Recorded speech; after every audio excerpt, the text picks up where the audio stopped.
Vote मिली। नहीं, अभी अखिलेश यादव जी ने भी कहा कि गाजियाबाद से लेकर गाजीपुर तक इंडिया गठबंधन की ही लहर चल रही है, तो किस नजरिए से देखते हैं आप उनकी इस बात को? देखिए, अखिलेश यादव जी विरासत में राजनीति पाए हैं। पिताजी और चाचा जी के मेहनत परिश्रम पर वो सीएम बने, 5 साल सीएम रहे और 5 साल उन्होंने इतनी मेहनत किया, एमपी बन गए। एमपी बन के इतनी मेहनत किए, एमएलए बन गए। अब उन्हीं से पूछिएगा कि अब इसके बाद जो आप लोग लड़ रहे हो, अब क्या बनोगे भैया? माननीय मंत्री जी, जिस तरह से रामपुर के बाद मुरादाबाद और अब सुल्तानपुर में समाजवादी पार्टी में अंतरकलह उभर करके सामने दिखाई पड़ रही है। समाजवादी पार्टी ने अपने जो पूर्व प्रत्याशी थे भीम निषाद का टिकट काटा और उनकी जगह काट करके राम भुवन निषाद जी को टिकट दे दिया। ये जिस तरह से इनका ये चल रहा है, इसको आपको क्या लगता है कि? देखिए, मैं बहुत पहले से कहता आ रहा हूं, जब इंडिया गठबंधन बना तो उसी समय मैंने कहा था कि आप देखिएगा, कुछ लोग सट करके मोदी जी को प्रधानमंत्री बनाएंगे, कुछ लोग हट करके बनाएंगे। उसके बाद माननीय नीतीश जी सट गए। आपने देखा कि माननीय जैन जी भी सट गए, ममता जी हट गई, पंजाब वाले मान जी हट गए।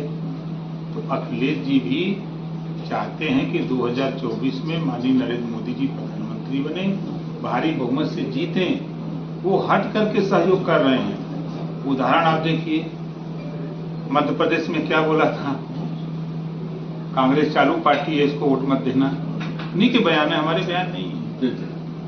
और आप उत्तर प्रदेश में देखिए, अखिलेश यादव जी बेमन से लड़ाई लड़ रहे हैं। बांदा वाले को जौनपुर ले आएंगे, जौनपुर वाले को बांदा करेंगे।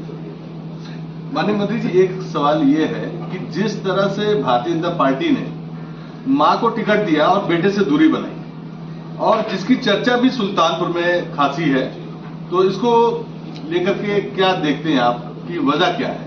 कुछ नहीं है। देखिए, मां मां होती है और बेटा बेटा होता है। तो मां का स्थान धरती पर ना कोई लिया है, ना कोई ले पाएगा।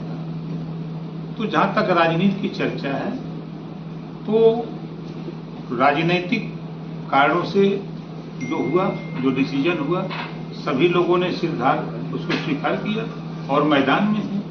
और आप देखिएगा, यही सुल्तानपुर, मैं आज कह रहा हूं 100% हम लोग जीतेंगे, 100%।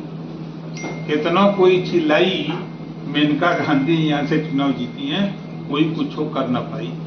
माननीय मंत्री जी, आपका एक सेंटेंस हमको याद आता है जब भी आपको देखता हूं, खदेड़ा होवे और खेला होवे।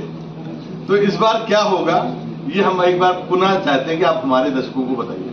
देखिए, उत्तर प्रदेश में 100% जो माननीय मुख्यमंत्री योगी आदित्यनाथ जी के नेतृत्व में 7 साल से सरकार चल रही है, 7 साल के ऊपर हो गया, एक भी दंगे नहीं हुए। मुसलमान भी खुश है, हिंदू भी खुश है, ईसाई जैन पारसी सब लोग खुश हैं कि कम से कम योगी बाबा के राज में दंगे कर्फ्यू नहीं हो रहे हैं, ना दंगे हो रहे हैं, ना कर्फ्यू लग रहे हैं। उत्तर प्रदेश में जब पिछली सरकार सपा की थी, तो उस सरकार को गुंडों की सरकार कहते थे, थाने पर सुनी नहीं जाती थी। एक कानून का राज योगी जी के शासन में कानून का राज है। छिटपुट घटनाओं को छोड़ दीजिए तो बड़े बड़े अधिकारी कांपते हैं, बाबा का बुलडोजर न चल दे, एक ये है। तो यहाँ तो निश्चित है कि ये तय है कि जैसे अखिलेश जी को हम बता दें, एक नारा वो देते हैं पीडीए का, देते हैं ना, लेकिन वो साथ साथ एक गाना भी सुनाते हैं, अंदर गुनगुनाते हैं अमिताभ बच्चन का। पीडीए मतलब पिछड़ा दलित अल्पसंख्यक, है ना। आप देखिए, स्वामी प्रसाद मौर्य को निकाले, पल्लवी पटेल को हटाए, संजय चौहान को हटाए, चंद्रशेखर आजाद को हटाए, हमको खुद हटाए। हम लोग तो पीडीए वाले हैं ना।